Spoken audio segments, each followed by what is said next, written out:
Hey guys, welcome back to another episode of Green Couch Corner. I'm here with a guest, and the guest is my mom. Welcome here. How does it feel? Interesting. Thanks for having me. Mm-hmm. I don't think I've ever been on a show, Mm-hmm. maybe since high school, musical show. Mm-hmm. Do you feel famous? Not at all. Ah, interesting. Okay. Well, I'm not sure what we're going to talk about here on the couch today. We are both very full, actually. We just got back from a very big hibachi meal. Mm-hmm. Mm-hmm. What did you get? I had a tough and tough. Mm-hmm. So that was lobster tail and filet mignon. Mm-hmm. Mm-hmm. Yep. And then we had the Takoyaki. takoyaki. Yeah, I introduced her. I put her on. Yeah. And California rolls. Yes. I got the salmon and the steak. It was pretty good. And now we're all very full. It's a lot of food. Mm-hmm. Very generous portions. Yes. It's all good. It's all good. So, as you guys might notice, I am not sitting on the green couch today. We do have the green blanket to compensate for it, but we're not sitting on the green couch because we're not in my apartment. We are in her house. Yes. Our family house. I guess so. Mm-hmm. But congratulations, you have a house. Okay, we have a house. Okay. Thank God. Okay. How does it feel? Surreal.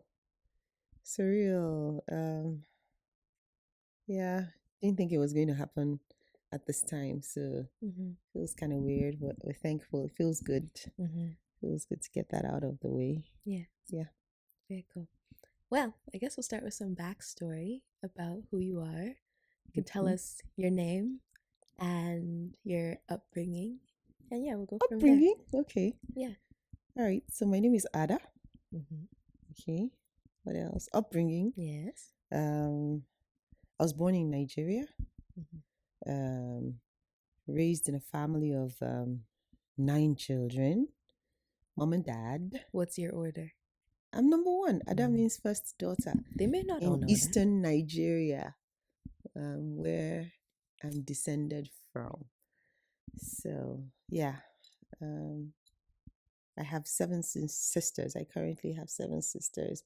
Our only brother, passed in 2020. Yeah, and my dad passed in when? 2009. Yes. So it's just us 8 girls and grandma. Mm-hmm.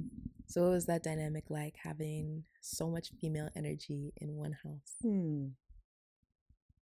I don't think there was.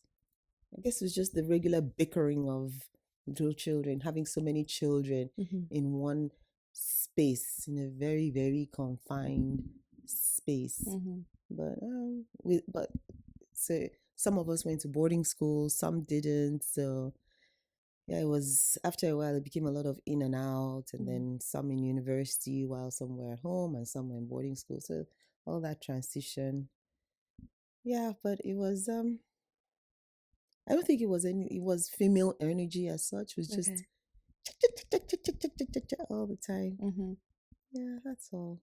Do you feel like it has impacted the way that you are now, like being surrounded by more sisters than brothers and having more of that like female, I don't know, do you feel like you understand women better than men, or how did that impact you in your adulthood? Maybe it's more like feeling very alien to men, or feeling that men are quite alien. I don't really, just having only dad, and then my brother came when I was on my way to uni. Yeah, to be honest. So yeah, it's still a lot of what are they about? What are men about? So I can't say I grew up with a brother. Right. I kind of raised him up to a point, since he was number 8. So I kind of raised him up to a point. So not much interaction to know him intellectually, or it was more like, okay, this is what you need to do. Move. But then your first child was a boy. And so, like, finding out that he was going to be a boy, what was your reaction? Excitement. Why? Because of the whole dynamics in Nigeria of not wanting to, because it wasn't particularly very attractive to have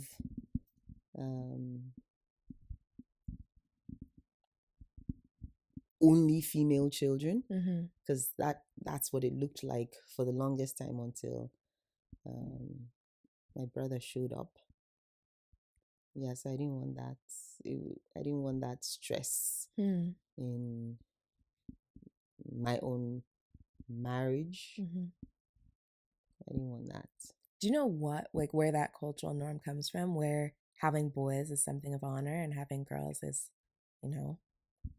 I think it's just that thing of continuity, wanting to have the family name carried on. Because in Nigeria, I don't know about other African countries, I can't speak specifically for them, but I know that in Nigeria, when a woman gets married, she takes on her husband's family name and drops her father's family name. So if all a man's children have to drop his name, that's technically the end of at least his own line. Yeah. So it wasn't attractive.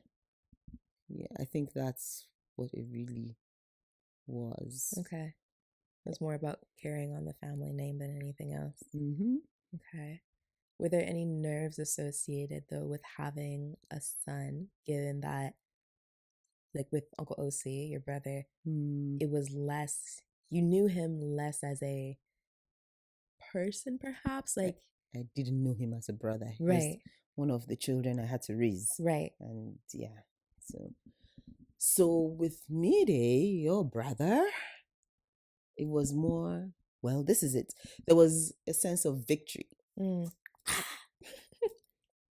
have a boy. And then, so get that stress out of the way. That's out of the way. And then I think I just fell into the role, again, mommy. I have to parent this person.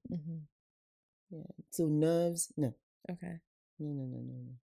It's like, okay, we're going to do this. God, let's do this. Yeah. And then what about for me? Oh, with that's more gay. That no nerves, because that helped grandma with all my siblings. No. Interesting. Was there a parenting style you feel that you had with the, I guess, the 8 of them? 7 of them. 8 of them, yes. The 8 of them that you actively wanted to undo or actively wanted to work on with the 2 of us? Or did you kind of carry over the same behaviors, the same attitudes with us? I think strategies. I think I carried on. I carried it on. It was more, the only thing I think I was conscious about was to make sure you guys could speak and be heard. Nobody was going to shut you down. That I was sure was what I wanted to do. Okay.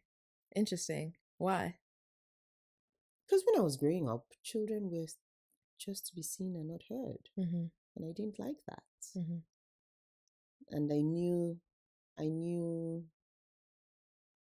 I had things to say, but the society then did not permit much for children to say what they had to say. So then, in what ways did you try to build that within us, that ability to speak and be heard? How does a parent do that? Just listen. Just let the child speak. And then um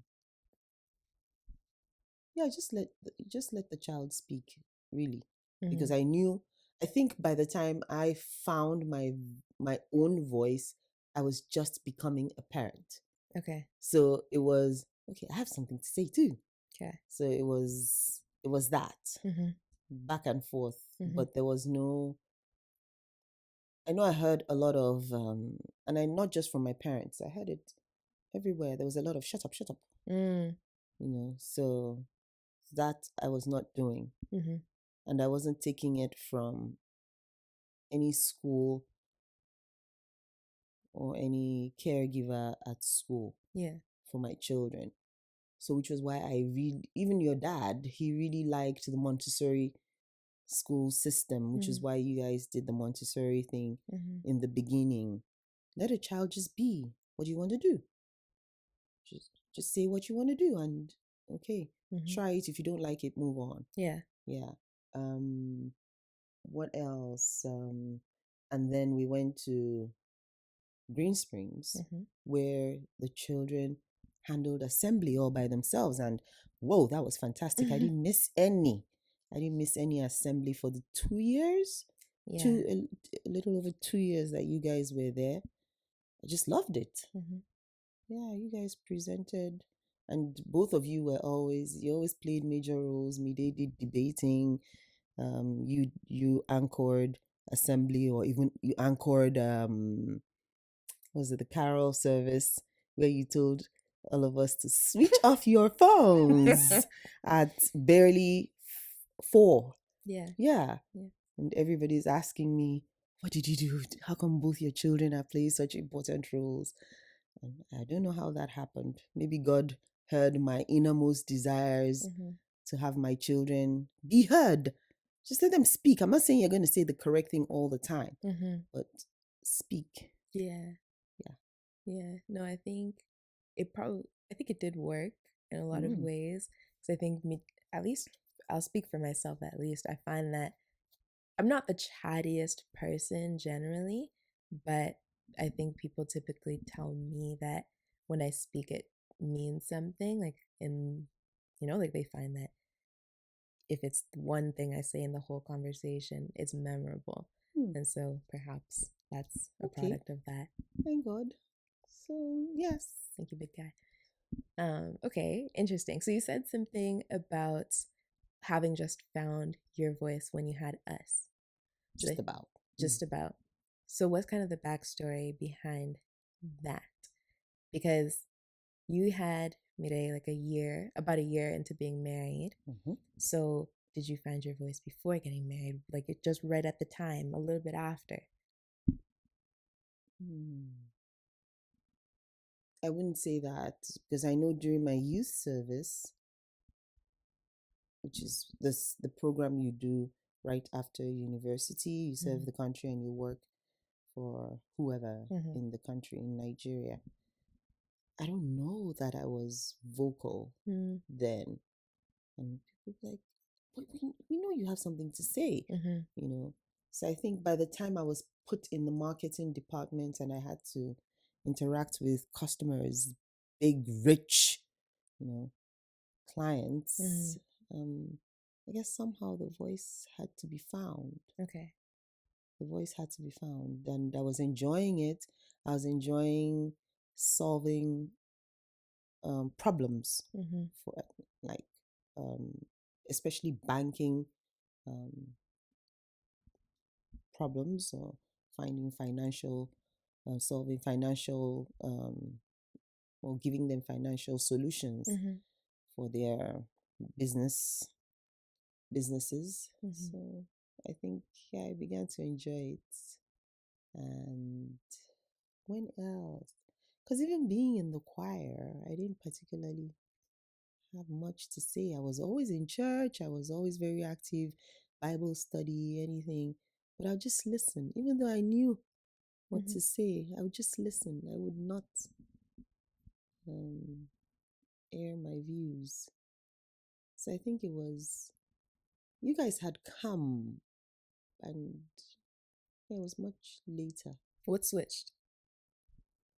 I don't know, maybe having to defend you guys a couple of times Mm-hmm. out there. I'm like, okay, you need to speak up Mm. because nobody's going to speak for them. Yeah. So I think that happened, and finding out that because in the schools, a lot of the teachers, especially in Houston, Mm-hmm. were much older than me. Yeah. I was barely, I wasn't 30 when you were born. Yeah. I think you were I was 29 29. when you were born. Yeah. So all those women were way older than me. It was always women at the schools. Yeah, they were way older than me. Some of the parents were way older than me. Mm-hmm. You guys were with children who were last children in their families, and you guys were the first Mm-hmm. and all. So, yeah, eventually I just had to. I just had to learn to speak. Mm-hmm. And then, thank God, God brought people my way who eventually allowed me to speak. Even like at the school, was that Dupree lady's name? She was very sweet. She was head of school, but she was like, "Here, tell me, it's okay. Mm-hmm. Tell me what you think." And being a young Nigerian girl, Mm-hmm. you know, in Houston, all these people, and she was like, "No, no, no, no, no. Tell me what you have to say." And then being in church and being with the women, mostly older women, in ladies' Bible study groups and everything. And like, what do you think? Well, and so I guess, and then serving in children's church and given leadership roles slowly and all. Yeah, Mm-hmm. I think eventually, okay, people think I have something worthwhile to say. Mm-hmm. That's cool. You've had a lot of different versions of yourself over the years. You've been, the sister of 8. You've been the university student, the business student. You've been in youth service. You've worked in a bank. Mm-hmm. You've gone to interior decorating school. Mm-hmm. You've, what else? I'm trying to go in order. Interior Mm-hmm. decorating. You've had your interior decorating business. Yes. You've had a party planning business. Yes. You've taught English. You've done none of those things at once and just been at home with us. Mm-hmm. You've had a lot of different versions of yourself. Mm-hmm. In each phase, did any feel like you didn't want to be there in those moments? Or did any feel like, yeah, just less desirable or less valuable than another? Never.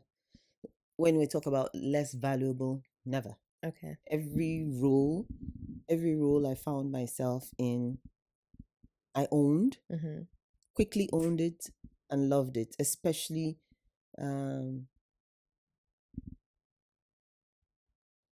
any those times in university. By my third year in university, I didn't want to be there. For sure. I was done too. I did not want to be there. Really? I was definitely done. I'm always done at the end of things. Third year, it was one more year. Yeah, true. Sophomore. I No, only had junior 3. year. Mm-hmm. I did not want to be there. Mm-hmm. I just managed through third year, and then okay, fourth year. Okay, we've gone over the hump. Okay, we're done. We're through with this. Youth service. Yeah, it was an interesting experience. Seeing people, different people, because it brings people from different backgrounds, different schools, different province. So we say province here, but we say states in Nigeria. Different provinces, all in one location. We call them camps, all in one location.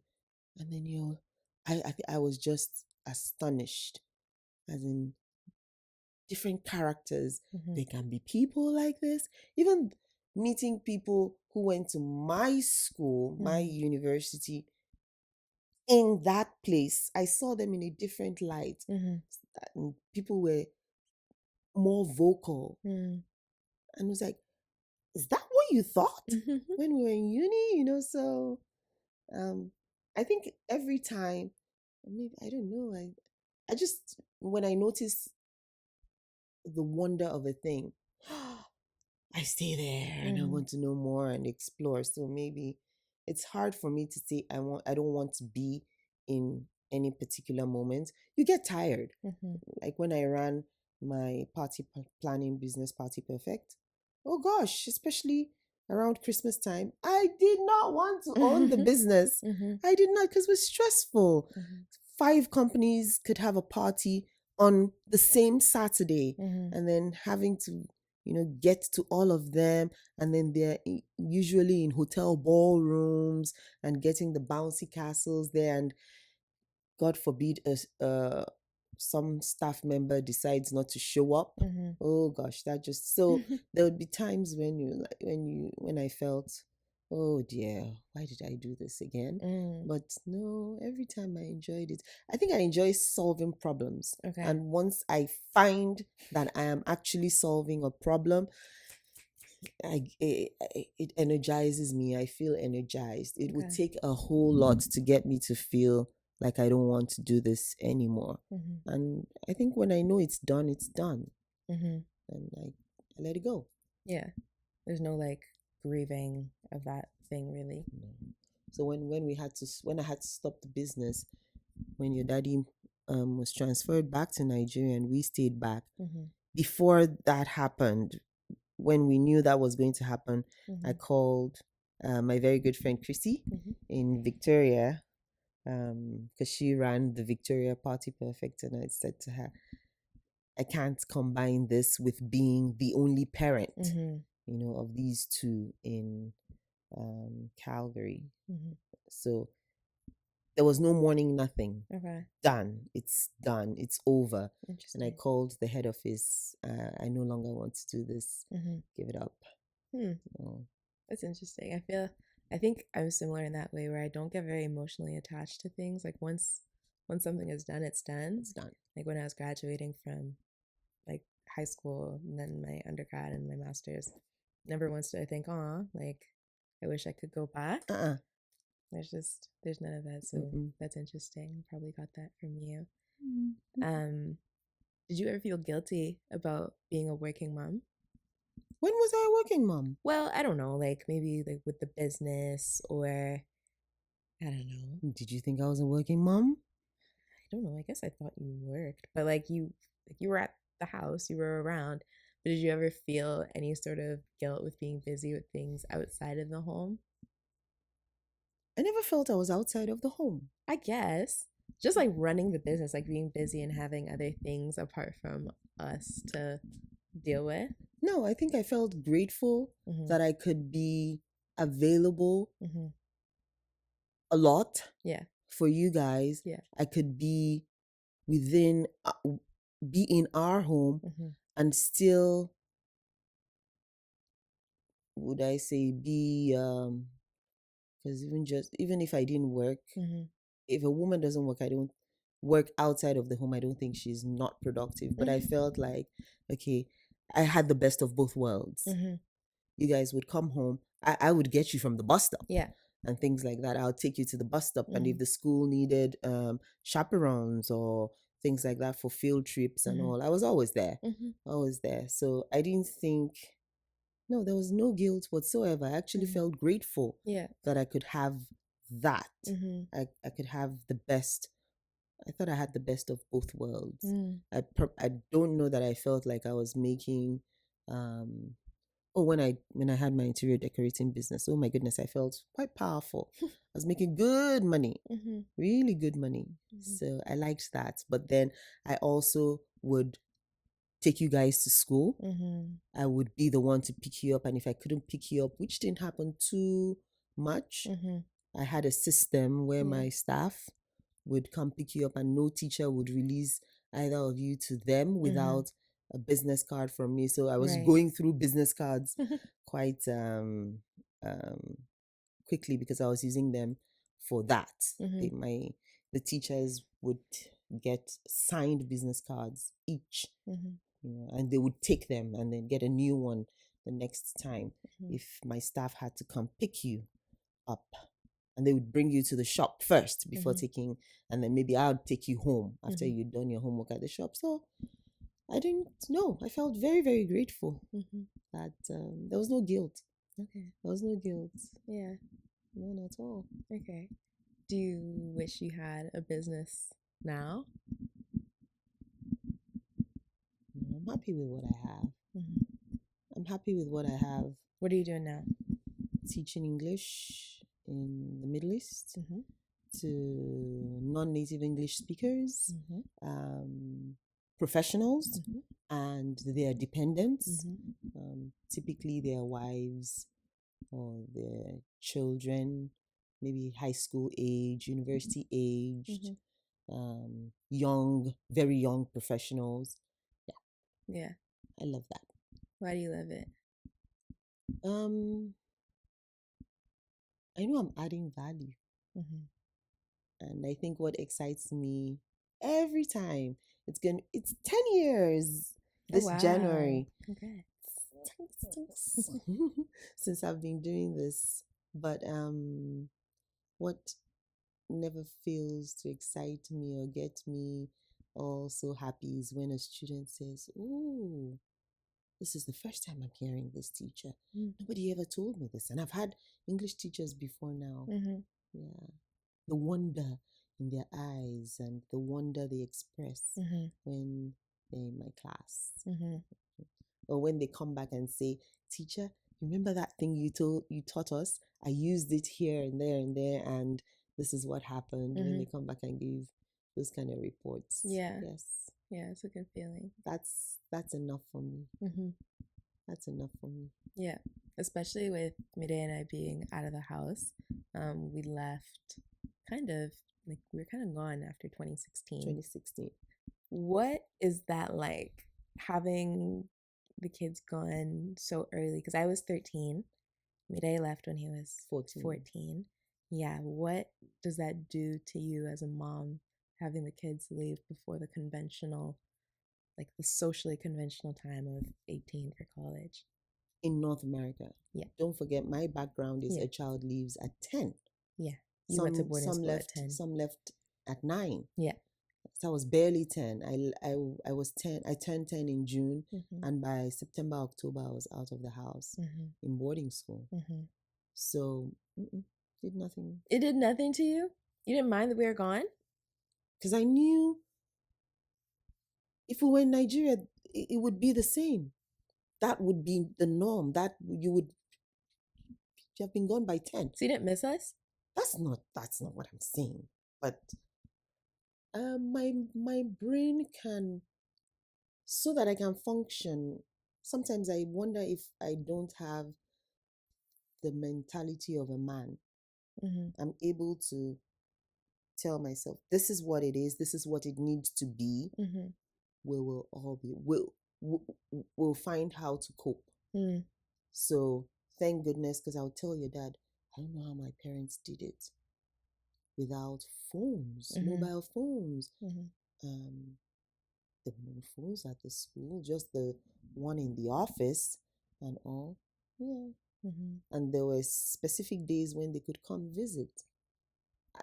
Brentwood said I could come anytime I wanted. I wanted to. So yeah.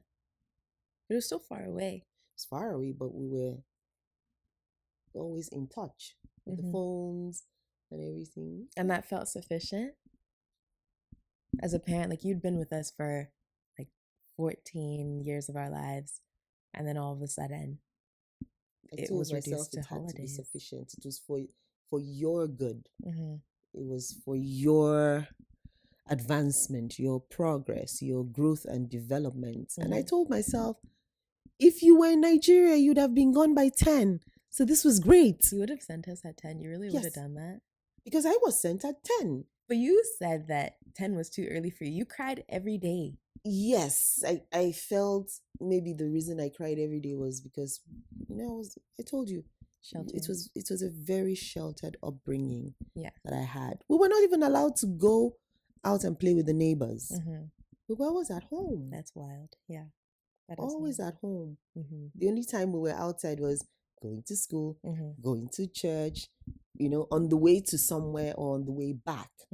But to hang out downstairs and playing with no. Not the both side children. So then how did your relationship with daddy kind of evolve then once we left? Because we're gone and all of a sudden the focus is taken away from us too. And now you guys have to figure it out for yourselves. What was that like?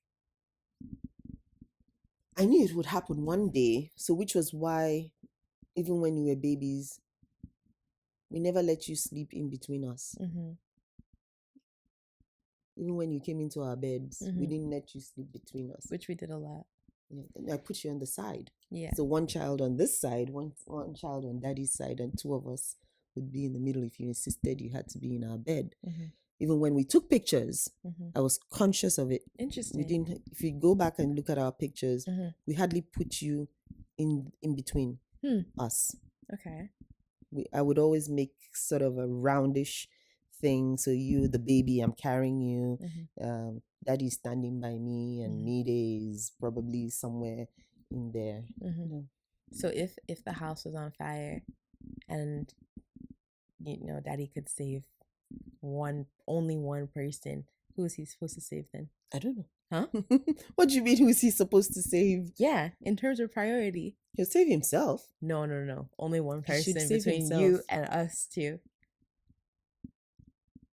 No, that's not a... He'll make sure. No, you have to answer the question. No, it's just practical. There's even the way we do our lives now. I'm sure Daddy would do something like grab that person, hold this person, I'll hold, and we would come out as one. Yes, that is one way to think about it. But imagine, that is us. No, there's no imagine that there's only one way.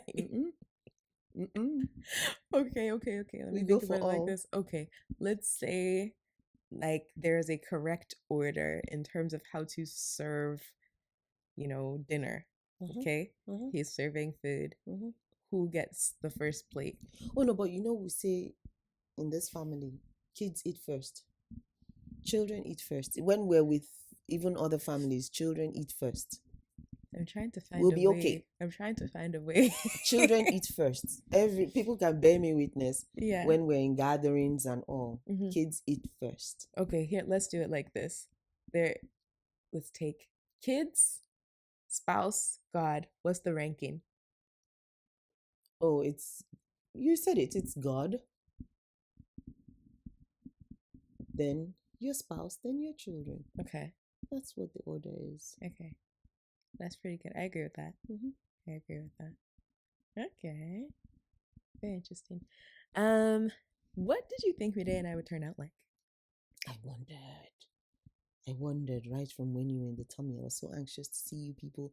I was so anxious to see how you would interact with us, with the world. I always wondered. And it was something I always prayed about. Down to his head shape, Mide's head shape. Yes. Tell him that story. Oh, tell. Why? It's a good story. Is it? Yes. No, I actually wasn't. I was very curious about what you people would look like, but I think it was more what you would bring, what you would give to the world, who you would be in the world. Was what I was very curious about, even as little children, how you would interact with the world. And which is what I still wonder, and I'm like, oh, it's evolving. The onion layers are being, peeled back. Yeah. What's the evolution that you've seen in me? Yeah. That's funny. But No, I don't know. Okay. So you were the quintessential last born, even though there was just the two of you. And there was almost only one. And there was almost only one. Yeah, you had no care in the world. I didn't understand how somebody could not have. You just didn't. Nothing bothered you. Okay, I'll be fine. You even said to your dad, schoolwork, getting good grades comes easily to you. I'll never live it down. So yeah, you just didn't bother. And then all of a sudden you began to care. You began to make an effort in life and began to aspire. And I think the day I knew, the day I knew, she has become somebody else was when you were applying to schools in the UK. And as far as I was concerned, I had found you the perfect school because all you needed to get in was an 80%. And I knew you had way more than that already in grade 11 at Brentwood. So I was like, that's the school. And then I didn't even say why. And then you came back and I was like, that's not my school. Like, how so? You're like, you need only 80%. I'm like, that's supposed to be fantastic. Like, no, I need to find a school that requires, higher. I was like, oh, because I didn't think about it. I thought, oh, this is like a shoe in. It's we're done. Yeah, now it's when I knew, this is somebody else. I didn't see that coming. So that's you evolving. Okay. What about, because you're saying about what we had to offer to the world. So what do you feel like, what do you think I have to offer to the world? I always tell people that I'm jealous of you. Maybe not as jealous of Mide as I am of you, because he's a guy. The world, it seems, always wants to know, what a guy has to offer. Yes, but maybe not really a female. But then I see the world asking you what you have to offer, and you're delivering. Right from being a 3-year-old. Yeah, you were 3 when you started Green Springs. 3-4-year-old doing assembly. Really? And being asked to tell parents that it's time to stand up and pray. And by the way, switch your phones off. I'd never spoken to a crowd when you were born. Never. I mean, apart from singing in front of, in a church, didn't really address a crowd like that. Pointedly like that. And then what's the school, especially when you were at the TLC school, being asked to take care of the kindergartners getting on the school bus and things like that. And like, why her? No, because you didn't start grade 1 with them. No. You didn't start grade 1 with them, and then in no time, leadership roles. So it wasn't why her, as in there were better options, but wow, what did they see? Just like that. And then we go to Saudi, and then volleyball, and then they're asking you to come assist the teachers, like assistant coach and things like that. So yeah. I tell people, I'm just jealous of that girl.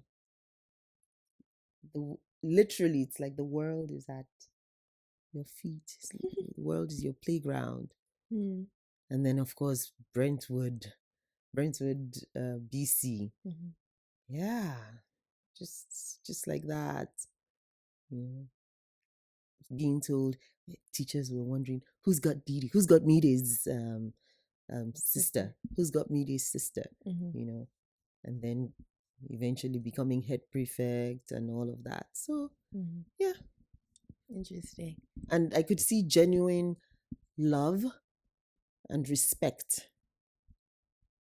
It's like, yeah, it's happening. Then your TED Talk and things like, and both of you, it's not just you, both of you, the world, it seems, is there saying, tell me, what do you have to offer? Interesting. Yeah. Huh. I didn't know that. That's cool. Think about that somewhere. Talking about the TED Talk. I didn't tell you guys what I was going to say before I said it. Also, these guys don't know that it's there, but I did a TED Talk in grade 12 about grade 12? Yes. Is it grade 12? Yeah, because you wanted me to Grade do it in 12. grade 11, and I was like, I'm not ready. I don't have anything to say. And then grade 12, I kind of stumbled into it, and I did it about vulnerability and just the power of vulnerability and being open with people in a very honest way. But I didn't tell you guys what I was going to talk about until you watched it live. So what was your reaction when I did that? Because I wasn't like we didn't really talk about things like this in the house. Like this was not our family's thing. When I realized that you guys thought it was not our family's thing, I was quite surprised because I was like, I thought I was open with my emotions, with my feelings, with my thoughts, you know. So anywho, but then I can see that because it's not what we were taught to do. And I don't think it was just a Nigerian thing. I may be wrong. I think it was just a generational thing. It was not what wasn't encouraged. Get with the program. What's this? I don't feel. I don't just move. Yeah. So but anyway. What was your question again? Your reaction to the talk itself. Oh. I was like, good for her. Good for her. Yeah. Good, in what way? Like good for her because you could own your vulnerability and be your authentic self. And not be afraid of what people would think. Yeah. Interesting. I didn't know that. It was good for her. Did you kind of see that evolution take place maybe on that talk? Like once that happened, did you kind of see my, I don't know, the way that I lived map onto that? I think I just began to say, okay, this is who she is. Or this is what she's communicating. Was that when no, that was before we took midday to school in Waterloo. Before, yeah. Or no, that was after. So no, did anything major? Yeah, maybe you became more okay. This is what more willing to say, to share how you felt about things. Take it, not take it or leave it. It's more like take it, and if you want to ask me questions, ask me. I'm here to answer. And if you don't want to, it means you've got it. So okay. So yeah, you had that was your demeanor after that, it seems. And do you think it made you have to adjust as a parent? No, I think it made things easier. Like, oh, okay, good. No trying too hard to figure out what she's about, what's going on. Because my teachers used to not be able to figure me out. They would tell you, we just don't know what's going on with this girl. But this was before. This was way before. But like, did you kind of resonate with what they were saying at that point in time? Yes, I told you your grandpa would have loved it. Right. I told you. Yeah. Because that's who he wanted me to be. He says, don't let people read you too easily, was what he used to tell me when he was around. And I think I was a bit too, he felt I was too easy to read. He felt I was too easy to read and he didn't like it. So that was another thing. I used to see you through his eyes. Like, gosh, this is the daughter he didn't have. Interesting. I feel like it can also be a really negative thing, like where like I can be too difficult to read. No, I think you knew when to do it. That's why I said I think he would have been so proud of you, because you knew who to do it with. Not everybody said you were difficult to read. So the people you felt you needed to cover up. And it wasn't cover up, it was more like, you're not going past here. Yeah. And I told your dad it was your defense mechanism. You knew how it worked for you, and yeah, I wasn't worried about it. Interesting. Because there was a way one or two of the teachers said, I can't read Didi. And I almost wanted to spit back at them and say, why do you need to read her? Just teach her. She's just here for you to, because it was actually 3 teachers in one conference. Yeah. But yeah, sometimes I wish I was a bit more easy to read, a bit more reactive to things than, because I feel very calculated in my mind about like everything that I do. Like all of my feelings follow my logic. It doesn't really go the other way around. Like I don't feel something and then think it. And I feel like it makes me feel very different and other from other people, because it kind of just feels like I'm outside of myself all the time, just like watching things happen and then reacting accordingly. I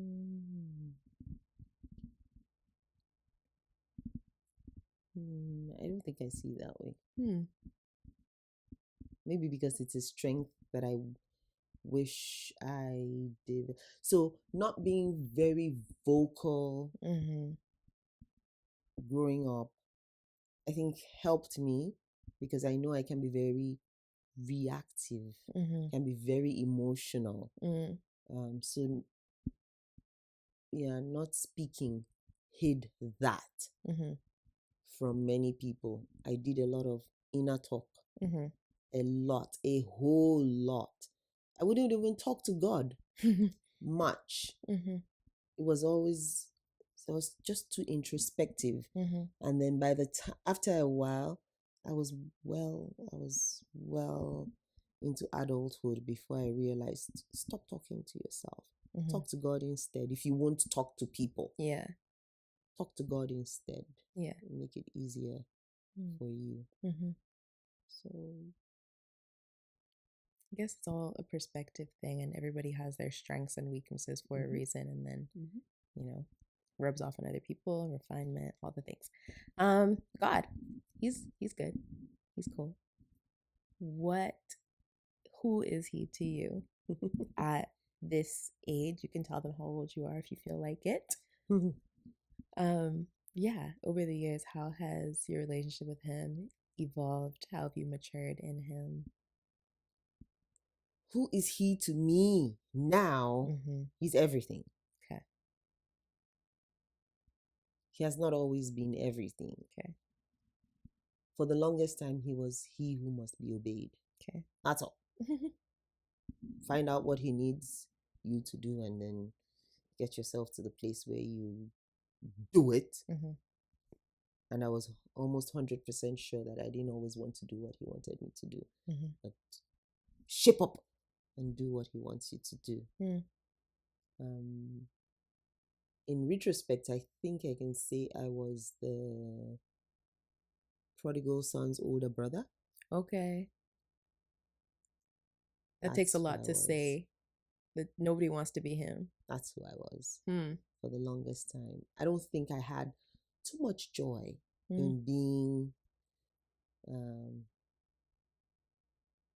on the Lord's side. So I think there was a lot of, I mustn't go to hell. Okay. It was fear. Yes. And then over time, it has evolved to find out that it's not about not going to hell. God just wants me. And then I think when I learned that even if I was the only one on earth, Jesus would have still come, things began to crumble. How does that evolution happen, though? How do you, because that's a pretty strong stance that you took. Like that brother, the prodigal son's brother, was angry. He didn't understand. He he was right in his own mind, right? He was right in his own mind in the sense that, hey, I care about what you want me to do, Yeah. and I've been doing it. Yeah, he had done it all. Yeah. So yes, in that, I used to call at a point I thought to myself, gosh, you're a Pharisee. Yeah, I was. So did you have a An road to epiphany. Damascus moment? Like what is it? Yeah, learning that it was in Houston. Yeah, somebody preached on that. I don't even think it was a preaching. Maybe it was, I can't remember. Yeah, the pastor's wife. I think it was a day she preached, and she said, even if it was only you on earth, Jesus would have still come to save only you. It's like, oh. And I had to rethink the whole thing and realize that all of this is about God's love for me and just wanting me, and that He likes me. I don't think well, of course, God loves me, but it didn't really sink. It was one day it occurred to me, He likes me. Just the way I like my friends, I like my family. I like You like us? Oh gosh. Oh my gosh. Yeah, right. Yeah, I was like, oh, God likes me. And then things began to evolve more and more over the years. Learning the Lord is my shepherd and understanding that He would leave the 99 and come looking for me, or the one in the last 2 years, it's in Zephaniah. I know why I won't put I think it's 3:17. Where he says he rejoices over me with singing. And I read it and so as though I was made to stay there and think about that verse for maybe days and months. And one day I just sat down, and it was as though the Holy Spirit was teaching me, like, especially as African parents or Africans, the way Africans deal with babies. There's a lot of singing when there's a baby around, when there's a baby in your arms. Even if the baby is not crying, there's a lot of, just you're always singing to the baby. Even the Western culture is always singing to the baby, rock-a-bye baby on the treetop, things like that. I was like, Yeah. So in my household, once you know my baby growing up, attention goes to the next baby, right? Nobody's singing to you. Nobody's. So you can imagine me feeling, when last did that happen to me? And then somebody sings to me now. Really? Yeah, no, it's a sweet realization. That verse is very sweet. So when I want to pray, because I want to pray. No. There's even that verse that says, the Lord is in His holy temple. Let all the earth keep silent before Him. But then there's the part, so it depends on what's going on. But on the regular, He is rejoicing. So when I come to say, hey, Pops, who's there? Who's that girl? Can you imagine? I don't know that he sings that, but basically. And it made me begin to relax in Christ. And I can't start my day without reading my Bible, no matter how tired, no matter how rushed. Because I think it's God's... the human mind is very limited. We talk about people having ADHD. Maybe I have, to an extent. Maybe I have ADHD. Maybe we all have ADHD. Our attention spans are limited. Maybe some more than others. So I find I need this mind needs to be reminded daily, daily, and I'm happy every morning when I'm reminded that as far as God is concerned, I'm the best thing since sliced bread. That's okay. It's a good place to come to. I feel like, yeah, I think God was trying to teach me that when I was in London, and I just had a lot of time to be on my own. And Daniel, the pastor at the church I was going to then, he preached on Zephaniah 3:17, and like the whole concept of God singing over you is so intimate, and it takes away some of the formalistic aspects of Christianity that can feel really weird, and you can kind of just enjoy that God is enjoying you. Yes. And think about like, okay, he put me here to do, but also to be. Yes. And I'm always kind of trying to live my life in a way that takes me back to Eden in the best way possible, in the best ways possible. Like imagining constantly walking in the cool of day with him. Like maybe that's why it seems like I don't care about a lot of things. I don't because I don't think Adam and Eve were actually meant to care about some of the things that they did. Like Eve was worrying herself about having so much knowledge and having so much power when she didn't need that at all. She didn't need status. She didn't need any of it. She just needed to be with God. Sometimes I think she didn't know what she had. No, she didn't know what she had. Certainly not. Because she had status. Yeah. She was like God. She didn't know that she was created in the image of God, and then somebody's coming to her, do you want to be like God? But I am like God. Knowledge, be wise like God. You are. She was an image bearer from the very start. She didn't know. But I think that's what happens to a lot of us, even in just like the pursuit of anything, like the pursuit of academia, the pursuit of all of these things that make the world seem to go around.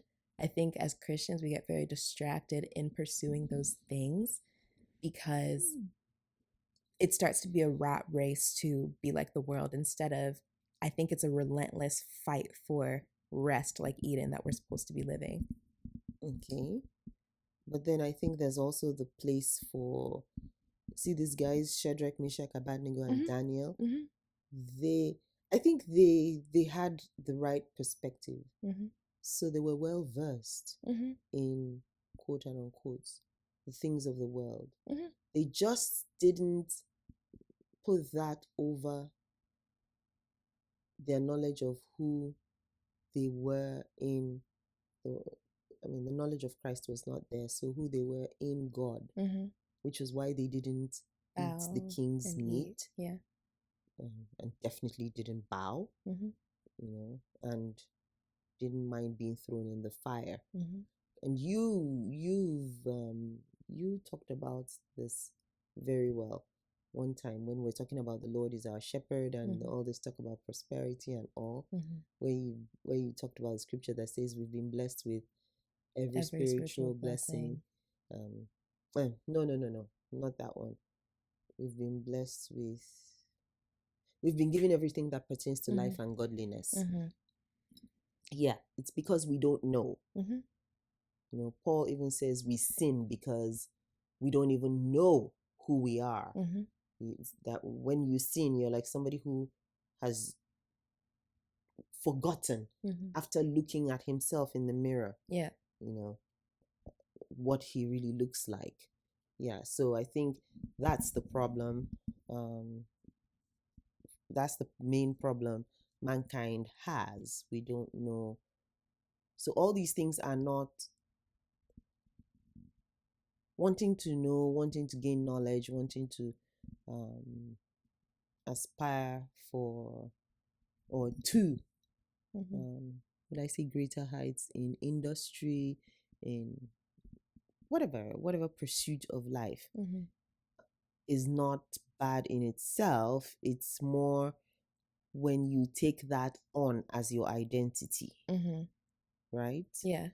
So Joseph was as good as the king of Egypt, but that didn't take away from who he was as a son of God. There was an ultimate purpose for him being in the position that he was in. And I think... And he knew it. He knew, but he didn't know his siblings were going to come back. No, he didn't know that, but he didn't know that. God had put him in that position to open that gate for them. And I think all of us need to look at, like, as God advances us and takes us to, or takes us forward. I won't even say higher. It says like greater heights. Sure, like whatever it is, either forward, higher, whichever one it is. Seated in heavenly places in Christ Jesus already. Yes. So it's more like getting a better understanding, getting our minds wrapped around that. Yeah. More. But wherever he takes us to, the purpose, like we're always wondering, like, what's my purpose? What does God want to use me for?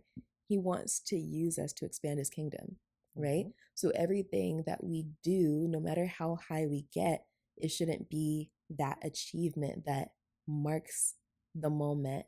I think it should be, okay, cool. Like, how is reaching this place an opportunity for evangelism? And I don't know. I just kind of feel like now more than ever, maybe just because I'm getting older and understanding evangelism more and more, I think that's kind of what God wants to awaken his kids to understand.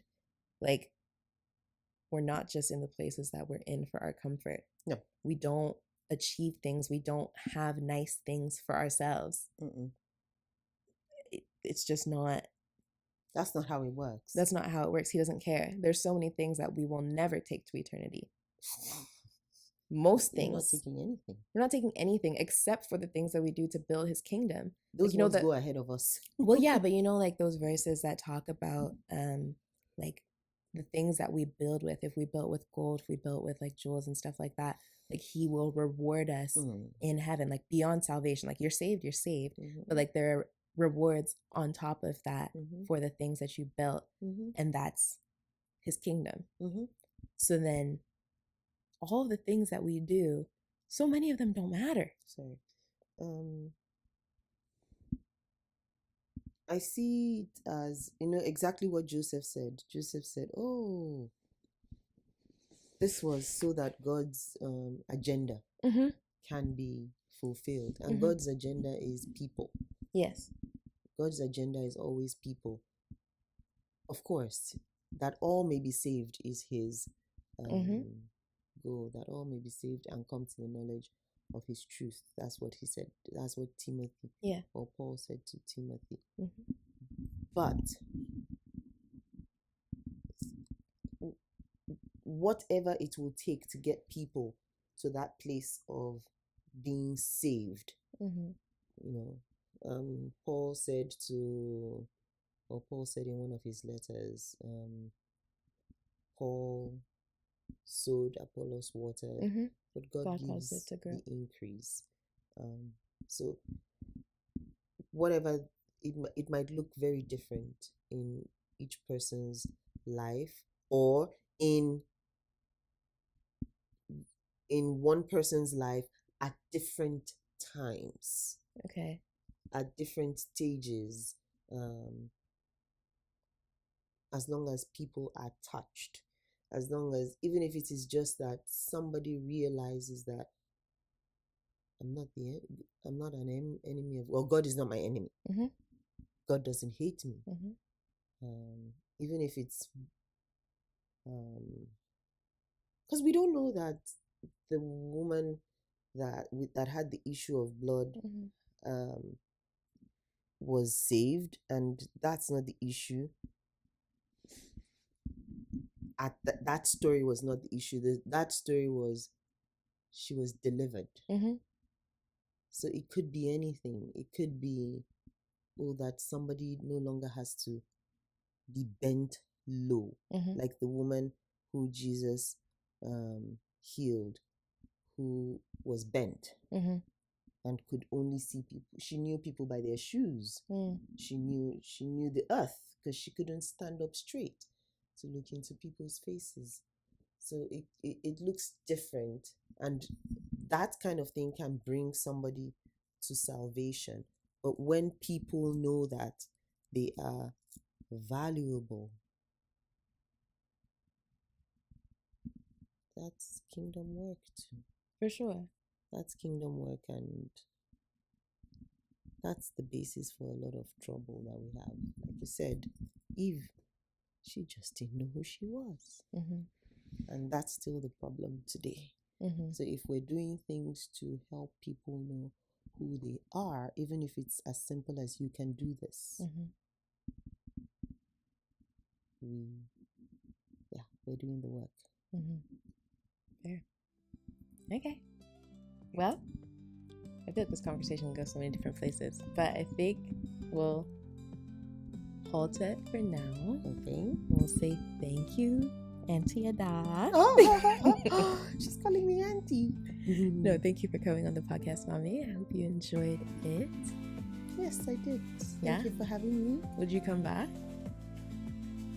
Sure. I told you I found my voice. I think I'm having problems with talking. Start your own? No, I write. Oh yeah, you guys should go check out her posts on Ada Olat on Instagram and on at the quilt table on Instagram. She's a quilter, the artistic person in the family. So yes, you're artistic too. No, not the same. Well, thank you guys for listening. I hope you enjoyed this episode. We'll see you on the next episode of Green Couch Corner. Thanks for having me.